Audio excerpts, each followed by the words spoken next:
ikwento mo sa amin sis yung paano nangyari yung transplant at yung pag-aantay mo, yung proseso kung paano ito nangyari, paano nag-match yung donor sa'yo at yung recovery mo. Okay, yung sa kidney transplant ko, actually hindi naman din ako gano'n katagal nag-antay kasi nga meron akong isang mabuting kapatid na willing to donate yung Oo, isang kidney niya. So habang nagda-dialysis ako for 1.5 years, so nakita ko yun lang din yung pag-aantay ko. oo. Hindi naman ako yung sobrang unlike sa iba 5 years bago na-transplant. Hmm. Sa'kin gano'n lang din 1.5 years dialysis and then Mm. nag-start kaming mag-process ng transplant is ano ba ngayon 24, mga 2021.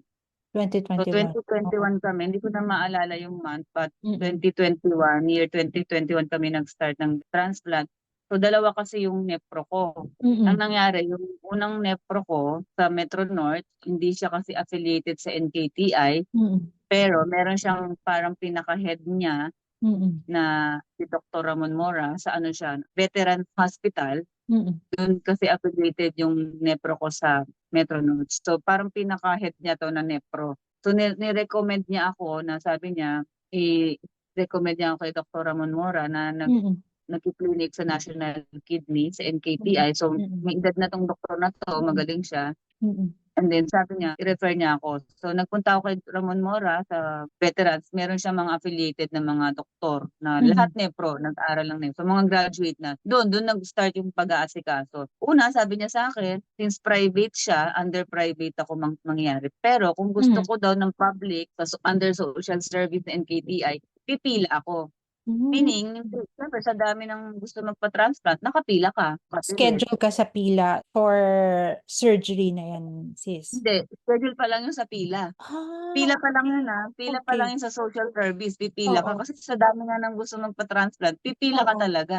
Okey. Whether kahit mayaman ka, may pera ka, kung gusto mong libre, pipila Oo. ka. Kasi Oo. doon, 'pag nakapasa ka lahat under social service, zero balance ka, wala kang ilalabas. Ang Yes. ilalabas mo lang is yung pera na pambili mo ng gamot 'pag nakalabas ka na. Anyway, Mm. gano'n sa social service. Mm. Since under private nga ako, sabi ni Jun, "Sige, i-risk na natin under private para bumilis." Pero Mm. actually hindi rin gano'n kabilis kasi wala naman kaming cash talaga na pera, eh.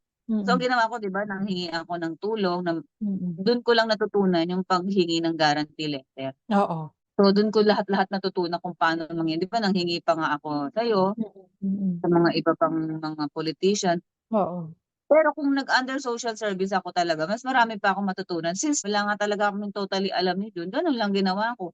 Nakapaglabas pa rin talaga kami ng cash. Cash. Oo. Na-max out talaga lahat ng credit card namin as in Mm. milyon-milyon yung naging utang namin sa credit card na hanggang ngayon binabayaran pa talaga namin. Ganun Hmm. ang nangyari sa'min. So 4 months kami ng kapatid ko nagpa-laboratory para makita talaga kung nagma-match kami. So sa Oo. awa ng Diyos sa Siya meron din laboratory. tapos ikaw meron din Yes, oo, na kailangan set of sabay kami lagi. laboratories. Oo. Oo, kaya magastos 'di ba? Kasi dalawa, Oo. dalawang tao ooperahan, eh. Oo. So, sa awa ng Diyos lagi naman kaming match, walang problema. Mm. Mm. Kaso nasa part ko. Mm. Kasi ako yung pasyente, okey lahat ang laboratories ko. Kasi kung meron sa'king makita, siyempre healthy nga yung magdo-donor 'di ba? Kaya nga siya Mm. magdo-donor, wala siyang sakit. Mm. Hindi rin matutuloy ang transplant 'pag sa pasyente pa lang may problema na. Nagma-match naman lahat. Mm. So, lahat nagma-match, walang naging problema talaga, yung Mm. heart ko Mm. okey. Mm. And then siguro 4 months and then 2022 tapos na ako mag-ano, eh, tapos na kami magpa-laboratory ng mga November, eh. Sabi na lang Mm. ng doktor, "Patapos na tayo, sige next year na tayo mag-schedule ng transplant mo. Mm. Enjoy mo Mm. muna yung Christmas." Sabi niya Christmas, gano'n. oo. Christmas season So pa din, dapat eh. February 2022 dapat naka-schedule na kami ng operation. Mm. So okey na, nakapasok na kaming dalawa. Covid time pa nun, eh. Oo. Bago kami ipasok ng NKTI, ng check-in, isina-swab muna. So negative naman ako. Nung ano na, naka-ready to transplant na, Mm. 1 day before ng transplant ko, kailangan ka kasi i-swab. Kasi hindi puwedeng positive ka sa operation nun, siyempre Oo. open lahat dun, eh, 'di ba? Mm. Mm. Sila naka-mask, ako open, 'di ba? Siyempre ako'y Mm. opera. Oo. Nag-positive ako Sa COVID. sa COVID, siguro mga 5 hours before ng operation Oh, ko. that's Kasi operation ko dapat terrible. ng February. Oo. February 2 ata ako dapat operahan, eh. Dapat umaga, naka-schedule ako. Gabi sinuwab ako at least 5 hours before yata ako. Wow, that's so So, natakot terrible. oo, natakot yung mga nurse sa akin. Siyempre positive, eh, 'di ba nung that time 'pag positive ka Mm. katakutan ka. Wala nang pumapasok sa room ko na ano, na mga nurse kasi nga positive ako, eh. Ayun sabi ng doktor ko, mga taga-ospital 'pag na daw ako lumabas, ilalagay Mm. daw ako sa COVID ward. Hindi Mm. pumayag yung doktor ko, si Doktor Ramon Mora kasi Mm. wala naman akong symptoms, eh.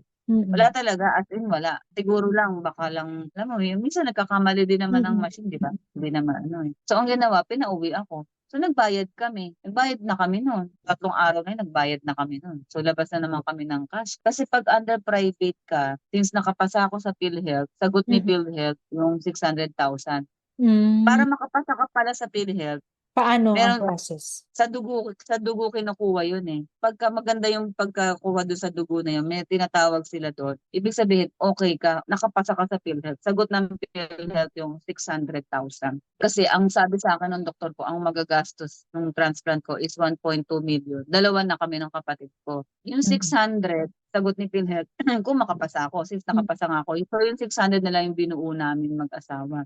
Mm. Upon check-in, magda-down ka na ng 300 sa ospital. Pagkalabas mo, bibigay mo sa doktor, cash 300. Mm. Pwera pa yung laboratories namin magkapatid, yung Mm. ilang buwan namin ginawang laboratories. So nag-GL pa kami nung mga panahon na yun, pero mas malaki pa rin talaga yung gastos ng cash. So gano'n, 1.2 million yung nagastos, 600 sagot ni PhilHealth, nakapasa nga kasi ako. And then finally, pinalipas ng ilang buwan, dapat February ako maoperahan, March pinalipas ng isang buwan, Mm. 2 beses ulit ako sinuwab para sure. So nung April 8 nga, 2022, yun na yung araw ng transplant. Pero Oo. bago ulit ako i-transplant, sinuwab ulit ako. Mm.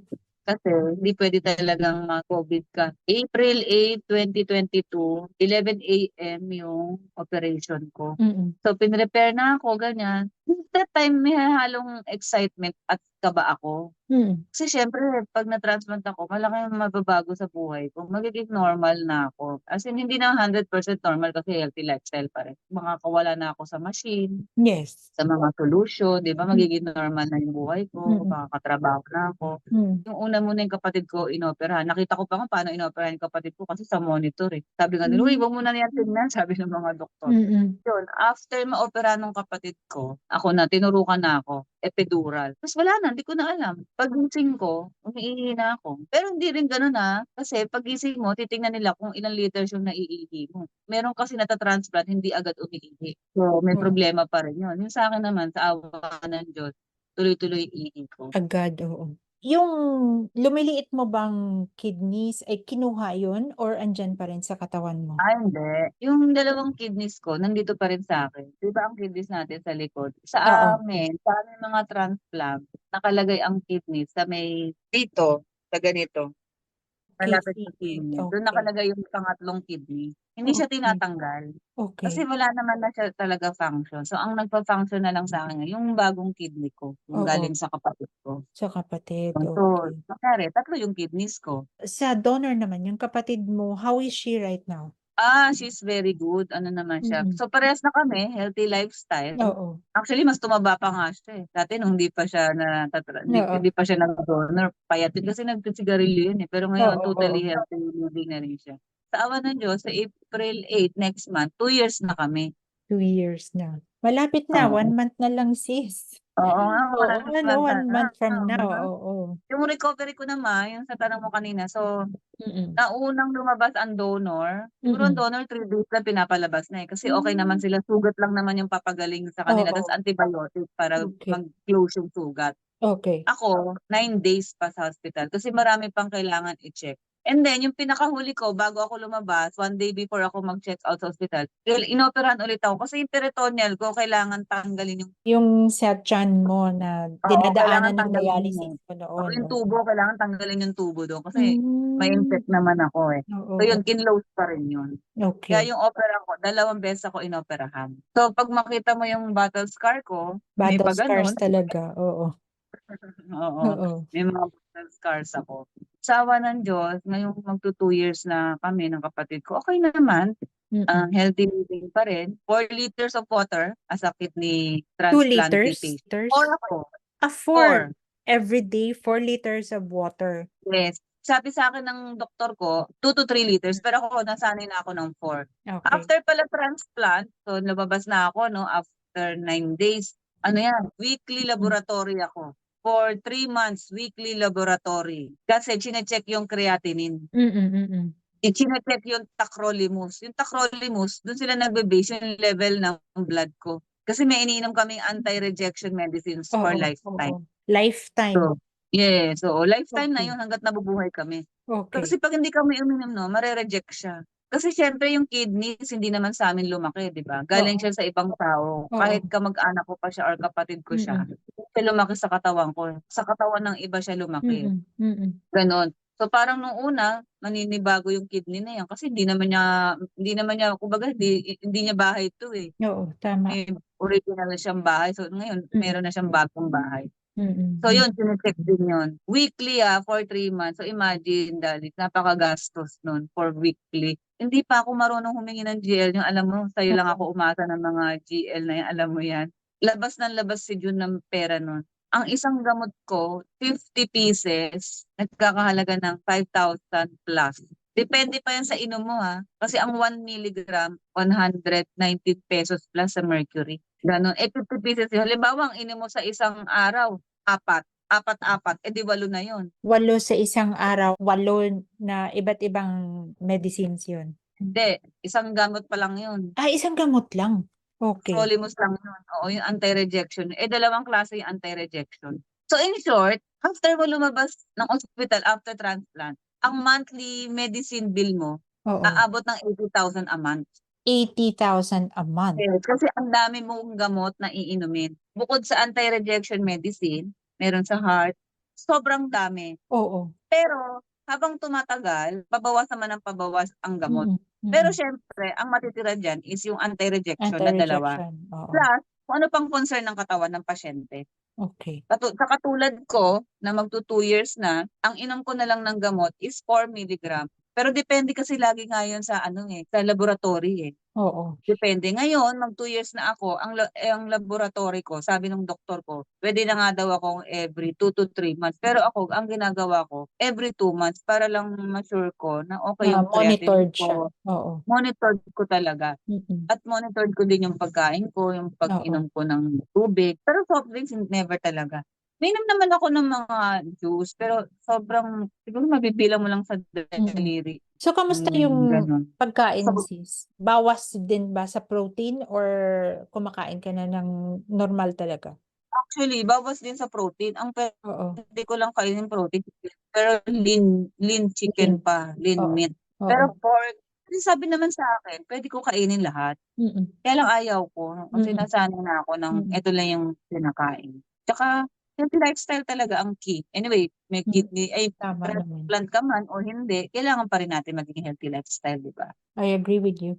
Oo, So, yun yung kamusta sis naman ang donor mo, ang sister mo, after ng surgery? Wala ba siyang iniinom na gamot or maintenance na para sa sarili niya after ng surgery? wala silang iniinom kasi Okay. healthy sila, na Okay. kumbaga na ano sila, nasala, hindi naman sila papayagan ng doktor na Oo. mag-donor kung merong Oo. makitang kahit konting sakit sa kanila, hindi sila papayagan kasi siyempre kawawa rin sila. Mm. Saka ang binigay niya sa'king kidney, 'di ba 2 kidney natin, so inano yan, in-ultrasound yan. Dapat ang kidney 50-50 to 100%. Sa Oo. awa ng Diyos, yung sa kapatid ko parehas 50-50. So 50% sa'kin, 50% sa kanya, gano'n. What a blessing ano, nag-match talaga Oo, kayong 'di dalawa. ba? Kasi alam mo sa totoo lang, kahit ikaw pa yung pinakamayamang tao sa mundo, kung Mm. wala kang donor Mm. napakahirap, at least Oo. magbabayad ka. Oo. Pinagbabawal yun, gano'n. Mm. Parang ano na, trafficking na yun, 'di ba? Tama. Sis, alam mo yung napansin ko sa'yo last time nung you were in that ordeal, pero alam mo very positive pa rin yung outlook mo. What kept you motivated ng time na yun? Ano yung mga inspirasyon mo? Ano yung pinanghahawakan mo?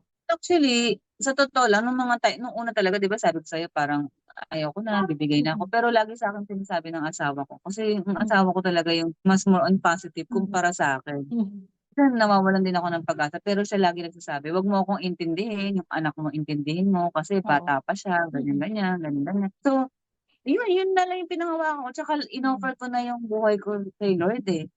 Sabi rin ng Tama. asawa ko, i-offer mo na lahat sa kanya kung ano yung plano niya, siya ng Mm. bahala dun. Yun, naniwala talaga ako dun na inoffer ko na, sabi ko, "Lord, kung ito yung plano mo, wala naman akong magagawa, Hmm.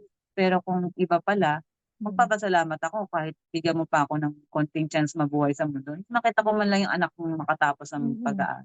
Tama So naman eto na sis. nga, binigay na nga sa'kin, ang lagi ko lang prayer, tumagal pa ako sa mundo. I mean yung kidney na 'to na binigay sa'kin ni Lord tsaka ng kapatid ko, tumagal. Mm. Sa totoo lang sabi ko nga sa asawa ko, kung babalik ako sa dialysis, wag mo na akong ipa-transplant kasi okey na ako. Kumbaga naranasan ko naman na maging normal. Oo. Sayang kasi biro talaga ang gastos.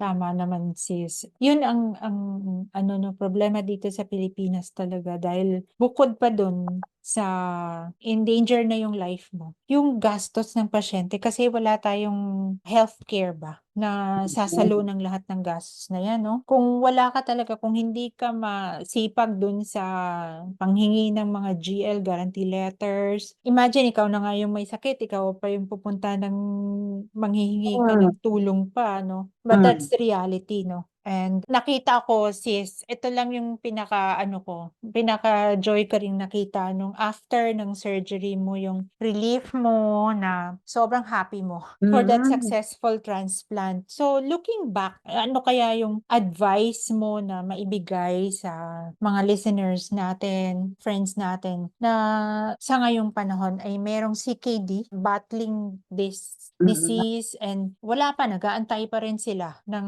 possibility ng transplant. Ano yung masasabi mo sa kanila?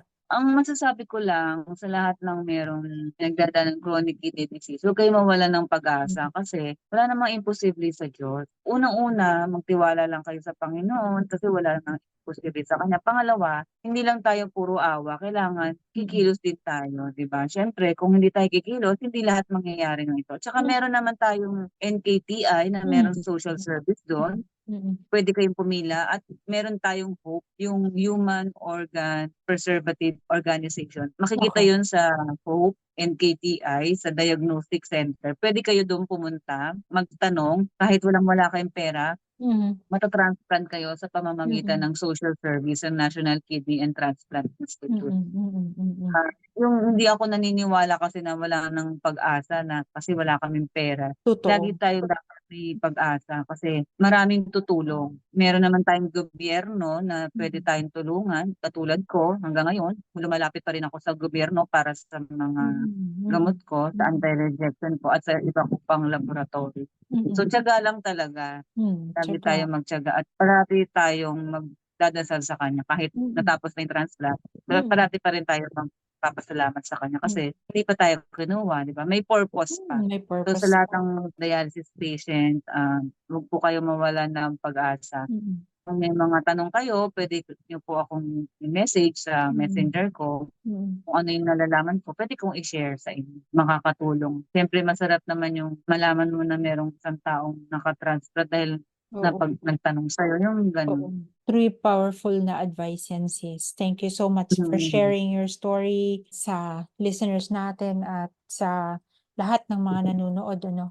It's a message of hope, strength, and resilience. Tama nga sinabi mo, 'wag mawalan ng pag-asa. Dahil yun lang yung pinanghahawakan natin. Kaya itong Mm. podcast na ito din is yung avenue para magbigay ng inspiration. Dahil sa ikaw ay isang hero ko na rin sis. Ikaw, saludong-saludo ako sa'yo. And Thank you. it's really a joy to see you pursuing the desires of your heart. Saludo at sobrang bilib ako sa'yo sis, talaga super. Salamat. Yes sis. And it's a testament ng incredible strength ninyong dalawa ni June, ng human Oo. spirit, the power of unwavering faith, and the importance, yung sinasabi mo na never give up hope talaga. Friends, Mm. oo, whether we're facing our personal struggles or ang kaso ni Cindy is a journey of inspiration to all of us. And sis, thank you so much for joining us today Thank you. and sharing this wonderful story of yours. Pero bago ka, sis, mag-say goodbye, baka marami pa ang interested also, as I have mentioned kanina, Cindy is a professional makeup artist. At baka sino diyan ang may gustong magpa-makeup or may mga special day. Can you leave your contact number and yung IG or Facebook accounts mo, sis, kung pwede ka nilang i-contact? Thank you. Ay, una sa lahat, thank you sa'yo, Dali, dahil na-share ko yung stories ko, no. Pangalawa, congratulations sa bago mong project na 'to. Sana magtuloy-tuloy by Tuloy-tuloy sana, sis, by God's pag-pray grace. natin 'yan ano, para mas Oo. marami pa tayong, ma-inform, matulungan din Yes, ng ibang tao. tama. Yung sa work ko naman, since I'm a freelance makeup artist, Mm. yung IG account ko is Makeup by Cindy De La Cruz 73, and then yung cellphone number ko is 0919271412. Then yung Facebook account ko is Cindy Pineda De La Cruz. De La So yun. Cruz. So thank you sa'yo, Dali, sa Sis, thank you so pag-invite much. sa akin. It's our pleasure. Bye, Salamat. sis. See you around. Friends, don't forget to subscribe to the Sprout Pod wherever you get your podcast and leave us a review to let us know what you think. See you all again next time.